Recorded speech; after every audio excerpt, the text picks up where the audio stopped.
Olá a todos, estamos indo hoje para o capítulo 6. Peço a vocês que me incentivem comentando no vídeo, curtindo e compartilhando com quem precisa desse conteúdo. Está bem complexo dar continuidade às gravações, mas eu preciso terminar o que eu comecei. Peço o incentivo de vocês, tá bom? E vamos lá para mais um capítulo. O homem não nasceu para chorar.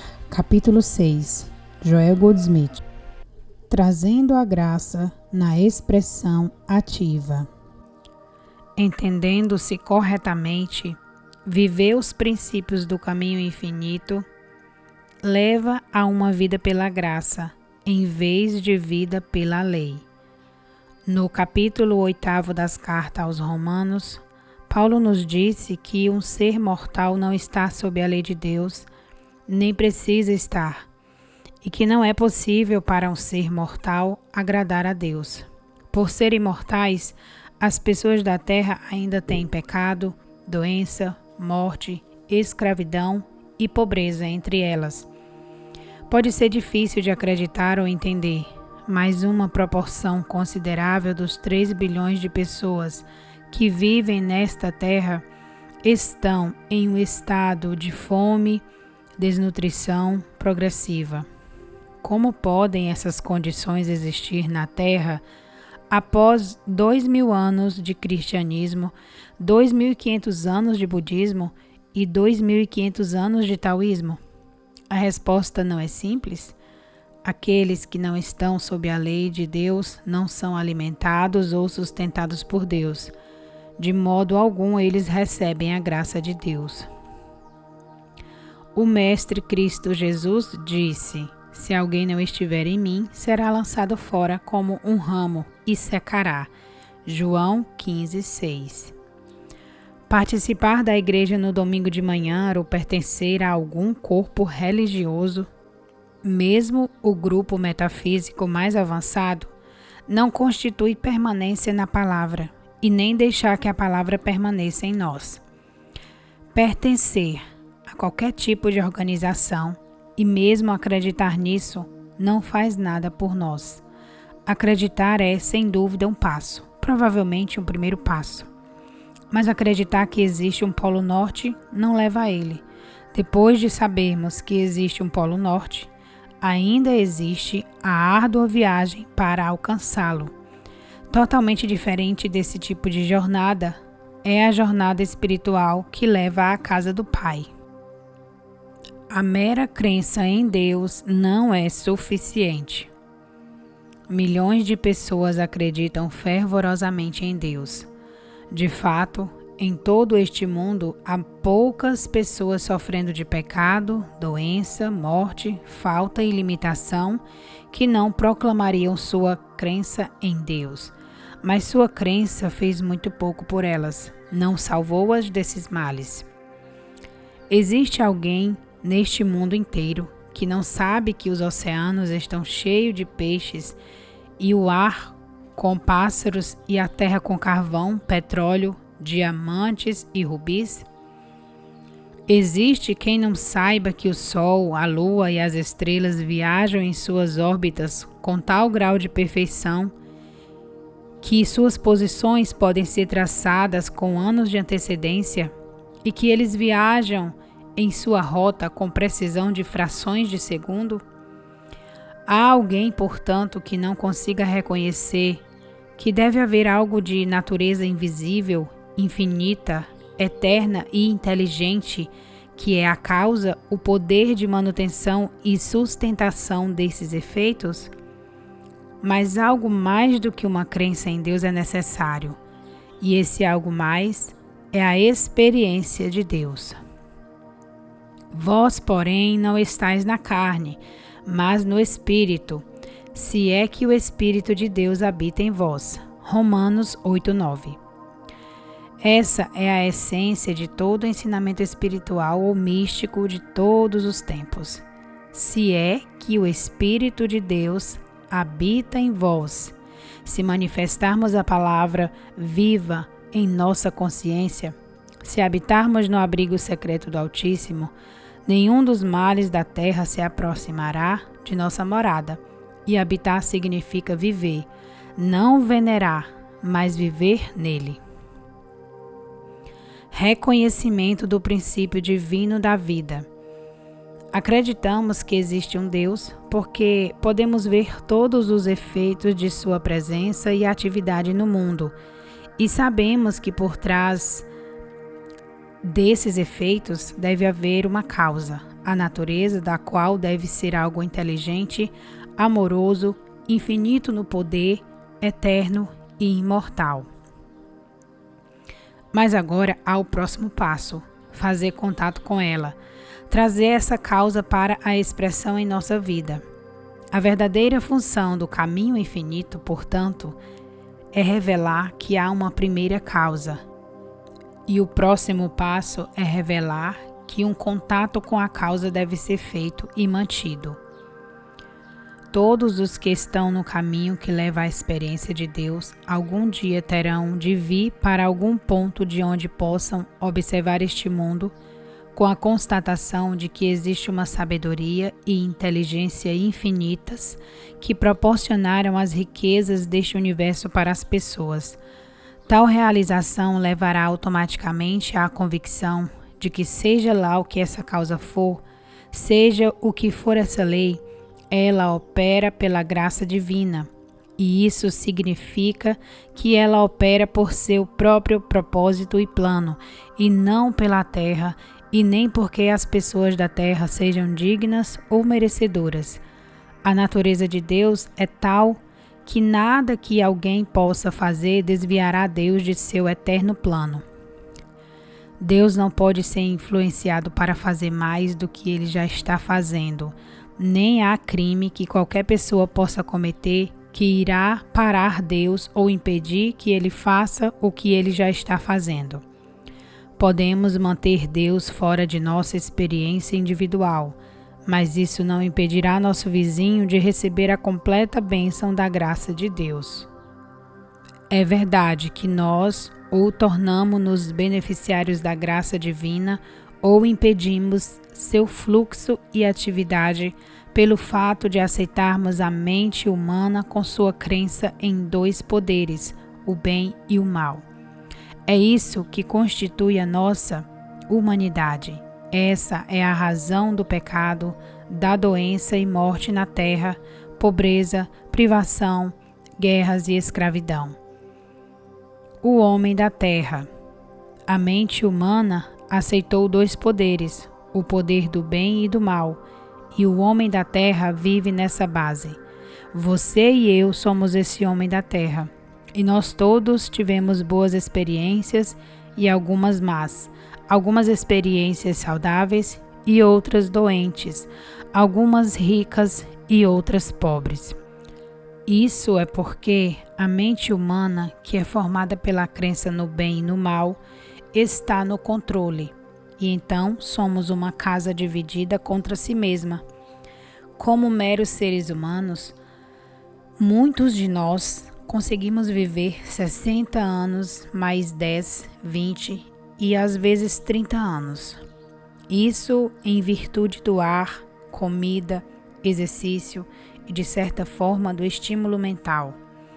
É uma vida de levantar-se pela manhã, trabalhar duro o tempo todo e voltarmos tão exaustos que dormimos a noite toda para que possamos nos refazer com força suficiente para fazer com que tudo recomece no dia seguinte. Mas isso não é realmente viver, isso é meramente existir.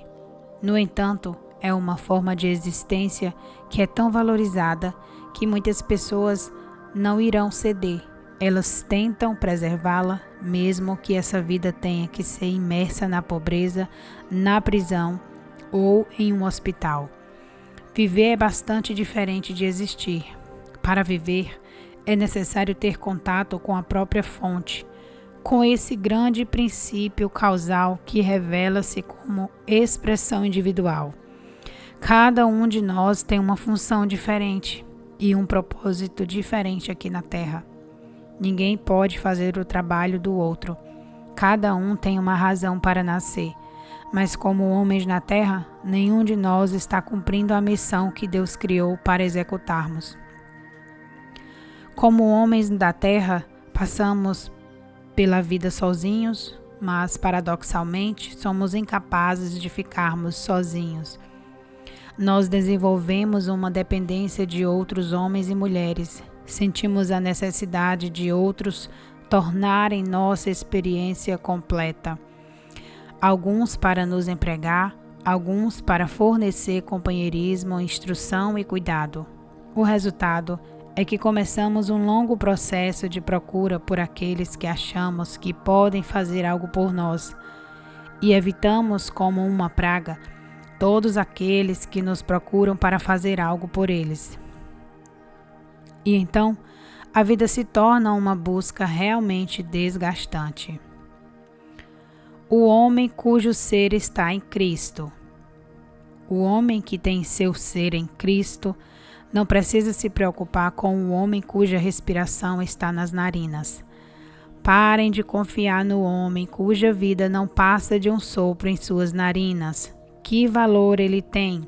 Isaías 2:22.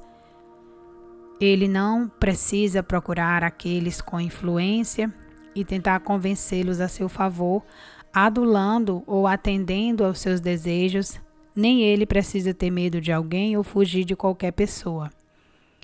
O homem que tem o seu ser em Cristo está enraizado e fundamentado em Deus. Ele é criado por Deus, mantido por Deus, sustentado por Deus, alimentado por Deus, orientado por Deus e liderado por Deus. Não só ele tem uma suficiência infinita que flui de dentro para todo o necessário, mas há sempre os 12 cestos cheios sobrando para compartilhar com aqueles que ainda não alcançaram a realização de seu próprio ser em Cristo. O homem da terra vive continuamente nesse domínio do pequeno eu, vive consigo mesmo, sua família e seus associados, sempre buscando as pessoas e as coisas que ele acredita serem necessárias para sua experiência. O homem que tem seu ser em Cristo vive em uma realização interior. Quando ele senta no seu jardim para meditação, ele pode ver gengibre vermelho, espirradeiras, pés de papaya, um pinheiro ou um lírio. E enquanto pondera sobre eles, ele olha para a terra e sabe que estão todos enraizados e aterrados no mesmo solo. A mesma terra que produz um lírio em um canto, produz gengibre em outro canto e plumeria em outro. A mesma luz do sol, a mesma chuva e a mesma terra produzem uma infinita variedade de bens em seu jardim.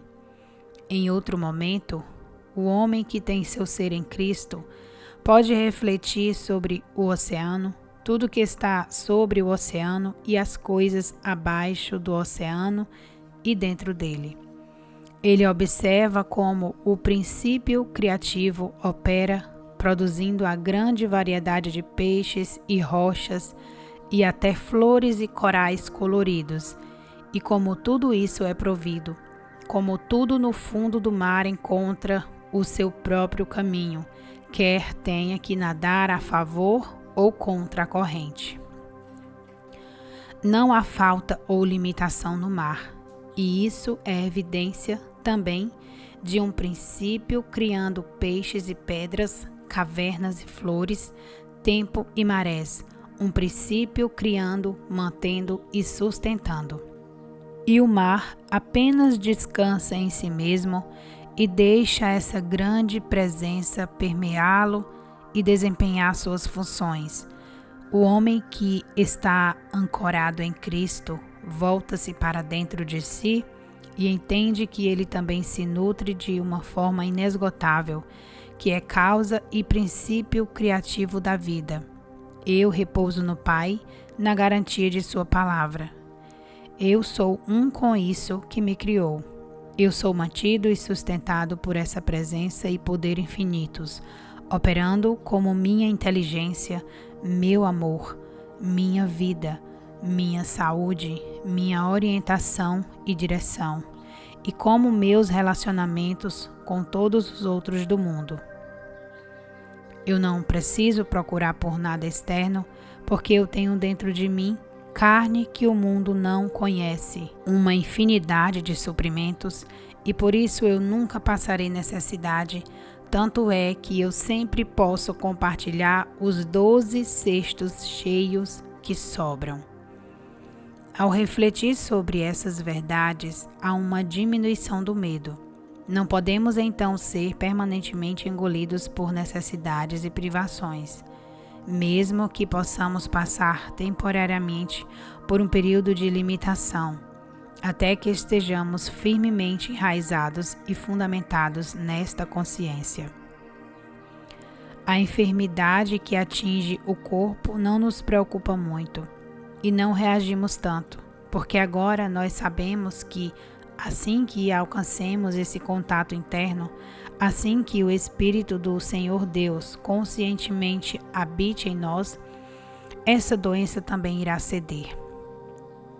Seja qual for a nossa prisão pessoal, não parecerá tão difícil de suportar, porque agora sabemos que é uma experiência temporária e ainda que estejamos unidos a essa condição, agora sabemos que ela está cumprindo sua função de promover a nossa liberdade.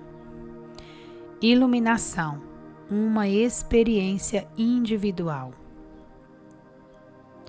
A tarefa que se nos apresenta é fazer a transição de ser aquele homem da terra para se tornar aquele homem que tem seu ser em Cristo. Deve vir uma experiência para a consciência de cada um de nós, uma experiência que ninguém mais pode ter por nós. É verdade que, enquanto ainda estamos na escuridão, nós podemos, é claro, ser ajudados pela luz de outra pessoa. O cobrador de impostos e o pescador que se tornaram discípulos de Jesus receberam a iluminação em certa medida e a participação da graça de Deus em virtude do contato com o Mestre. No entanto, ele assegurou-lhes que eles próprios teriam que chegar a esta experiência para que ela se tornasse permanente. Vos convém que eu vá, porque, se eu não for, o Consolador não virá a vós. João 16, 7. Conhecer a verdade é o fundamento e o elo de conexão que constitui a base de demonstração da nossa vida. Infelizmente, há muitos estudantes que pensam que seus problemas serão resolvidos se eles lerem suficientes declarações inspiradoras em livros, se lerem um certo número de páginas por dia. E acho que alguns de nossos alunos agora começam a achar que se eles apenas ouvissem gravações suficiente, só isso por si mesmo já resolveria seus problemas. Não é verdade. Não há como negar que os alunos que leem os escritos do Caminho Infinito, escutam as gravações e comparecem às aulas se beneficiam. Suas vidas mudaram, às vezes milagrosamente, e é por causa daquilo que foi feito por aqueles que vieram a este trabalho que o Caminho Infinito andou ao redor do mundo, como tem feito há 16 anos ou mais.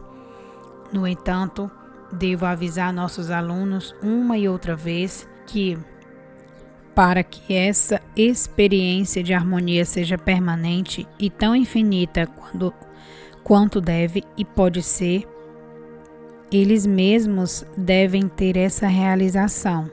Nada pode jamais substituir a realização individual da verdade. Cada um deve chegar e chegará, eventualmente, à experiência na iluminação. Não há tempo definido, não há necessidade de pressa. Há uma eternidade para se trabalhar para sair fora da estupidez e escuridão do sentido humano e para receber a iluminação daqueles que já a alcançaram e estão sempre dispostos a compartilhar sua luz com seus discípulos, estudantes e seguidores. Mesmo se a experiência vem com ou sem a orientação de uma pessoa já iluminada, não pode ocorrer senão através de uma atividade de nossa consciência. Nossa demonstração de vida será apenas proporcional à vontade que nós mesmos conhecemos, ponderamos e meditamos sobre, até que se torne nossa própria experiência de iluminação. Não existe tal coisa como uma vicária realização espiritual transmitida por outrem. É algo que cada um consegue somente através de sua própria atividade de consciência. E isso é alcançado em proporção ao seu grau de devoção, não apenas para estudar, mas para pôr em prática o que foi estudado. Eis que o reino de Deus está entre vós. Lucas 17, 21. Mas é necessário sentar-se em silêncio e estar em paz para fazer contato com esse reino, de modo que, para além do que lemos ou ouvimos, comecemos a receber revelações de dentro. Quando começamos a receber intuições, isso já é ao menos um começo no caminho espiritual. A sacralidade de uma experiência espiritual pede segredo. É neste ponto que devemos ser mais cuidadosos, porque é aqui que precisamos não só da percepção de que esta é uma experiência sagrada, mas de que é uma questão sigilosa. Esperar que qualquer um acredite no que se desenrola dentro de nós seria como tentar dizer a um homem cego sobre as belezas de uma orquídea. Ele não tem como visualizar o que é a orquídea, e nem o homem da terra tem alguma forma de saber que tipo de vida é vivida pelo homem que tem seu ser em Cristo. Nunca essas coisas devem ser faladas indiscriminadamente, porque nossas pérolas serão pisadas e até nossa fé pode ser tirada de nós. É tão fácil para uma pessoa dizer que uma experiência espiritual realmente profunda e significativa não aconteceu, que era apenas um sonho sem sentido e que estávamos imaginando coisas, até que seu ceticismo faça com que a dúvida nos arraste e nos roube nossa alegria. Essas experiências no caminho espiritual são sagradas e não só não veem para ninguém que não tenha uma devoção intensa em relação à sacralidade, mas também não permanece, a menos que elas sejam mantidas em segredo. É verdade que existem alguns amigos com quem nós podemos compartilhar essas coisas, mas são amigos que tiveram a mesma classe de experiências. Nunca hesitemos em compartilhar nossas experiências com o iluminado, no entanto, porque ele conhece o idioma que estamos falando. Ele sabe o que essas experiências significam, pois, em alguma medida, ele mesmo as teve, se não exatamente as mesmas ou da mesma forma, ao menos teve o suficiente para saber que o que estamos compartilhando é a nossa preciosa pérola. Descansando no invisível. Ao meditar e ponderar sobre a verdade, chega um momento em que o clique ocorre por dentro. Uma consciência definitiva de que algo aconteceu que nunca tinha acontecido antes, e a partir de então, nós nutrimos isto. Nós nos recolhemos cada vez mais frequentemente em nós mesmos, não por longos períodos de tempo, mas por muitas vezes, por dias e várias vezes por noite, até que estejamos tão bem estabelecidos em Deus que nem pareça haver uma personalidade humana deixada para cuidar. Essa outra coisa cuida de naz. fornece antecipadamente algo de que sequer ainda temos conhecimento da necessidade no momento presente. Existe uma sabedoria invisível que governa nossa vida. Existe um amor invisível envolvendo-nos, provendo, cuidando, protegendo e sustentando. É através da nossa própria dedicação ao sagrado que tudo isso acontece. Não vai acontecer conosco vindo do nada, embora tenha acontecido ocasionalmente a algumas pessoas que, sem sequer pensar em um assunto espiritual, de repente tiveram uma experiência como essa. Só que depois, porque eles não sabiam nada da natureza do ocorrido, muitas vezes eles o perderam e não conseguiram recuperá-lo. Isso não é verdade para nós, porque quando temos a experiência, sabemos por que a temos. Sabemos que a presença divina, o Espírito Santo, desceu sobre nós, e nós sabemos que, como isso é verdade, podemos retomar novamente a essa tranquila interioridade e trazê-la de volta em uma expressão consciente, até que eventualmente chegue um dia em que isso nem será mais necessário e o Cristo realmente estará vivendo a nossa vida.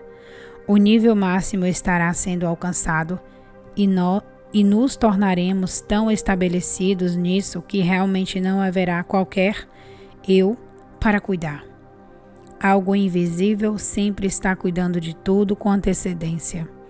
Tudo que é do Pai, o infinito invisível, manifesta-se através do meu ser individual. Esta carne interna que eu tenho, que o mundo não conhece, aparece externamente como comida na minha mesa.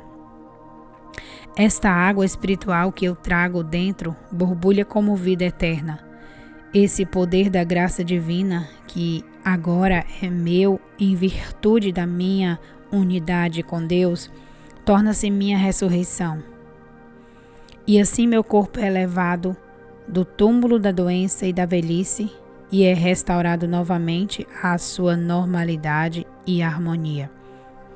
Como conscientemente percebo que sou alimentado a partir de dentro e que tudo o que o Pai tem está fluindo em mim e através de mim, até os anos perdidos do gafanhoto são restaurados. O dinheiro que foi perdido ou dissipado começa a retornar. As reputações que foram arruinadas são refeitas. E o corpo que estava fraco e enfermo é restaurado para a saúde. Deste infinito, todas as coisas tornam-se novas. Tudo o que eu sempre precisarei será dado a mim por essa fonte infinita dentro do meu ser, cumprindo continuamente o plano de Deus como ser individual, trazendo nossas vidas em conformidade ao modelo mostrado na montanha. É possível a toda pessoa do mundo todo experimentar essa alegria, mas cada uma tem que chegar a ela individualmente. Ninguém pode fazer isso por mais ninguém. Toda a distância deve ser percorrida pelo indivíduo. Há aqueles que podem ser uma ajuda para nós, que podem encurtar o tempo e aliviar-nos de muitos dos encargos humanos de nossa experiência. Mas lembremos sempre que essas são dispensações temporárias. O alcance final é o que nós mesmos, conseguimos através de uma atividade consciente de nossa consciência. Devemos conhecer a verdade conscientemente. Devemos entrar em nossa própria meditação.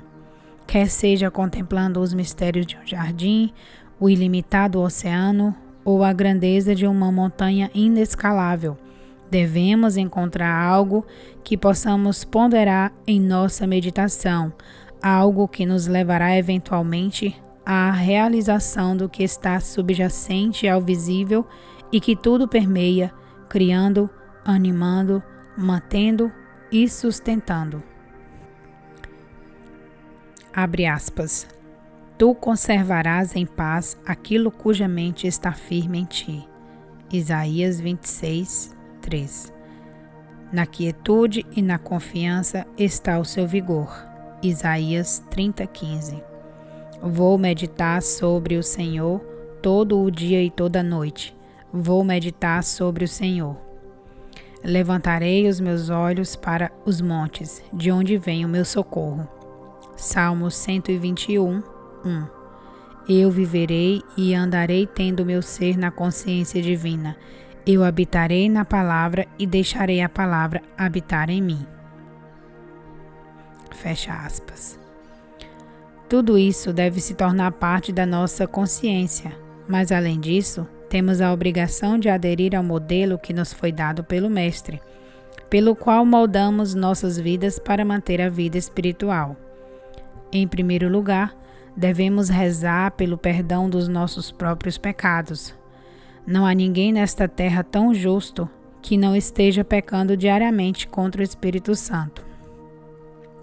Toda vez que damos falso testemunho contra um vizinho, toda vez que satisfazemos nosso ódio, medo, ciúme, animosidade, intolerância ou preconceito, estamos pecando.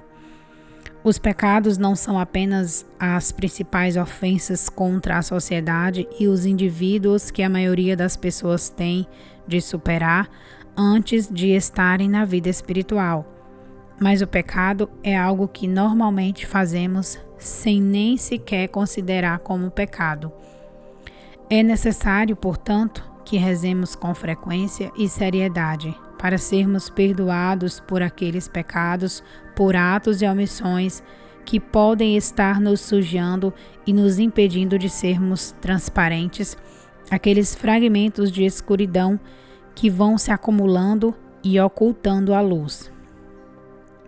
O segundo passo é se envolver nesses momentos de perdão em favor dos ditadores do mundo, especialmente aqueles que nos prejudicariam pessoalmente, perseguindo, mentindo ou enganando, percebendo que isso é apenas a mente carnal e que existe apenas como o braço de carne sem poder. Certifique-se de estar vivendo em uma atmosfera de amor contínuo e perdão.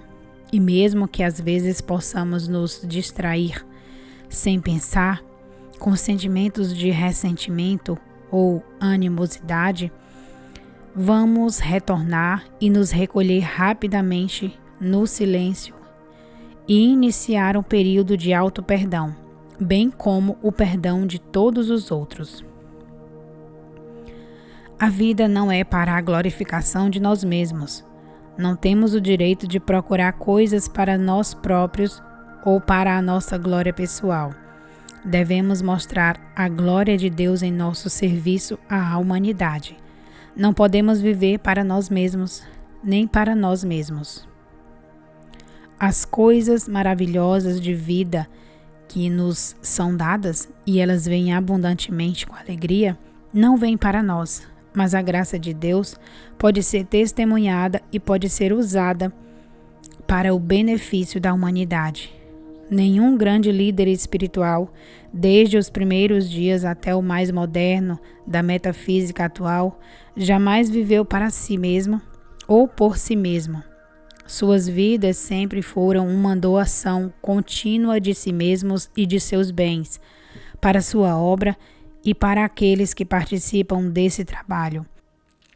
Então nunca recebemos nada de Deus para que sejamos glorificados ou enriquecidos, ou mesmo curados.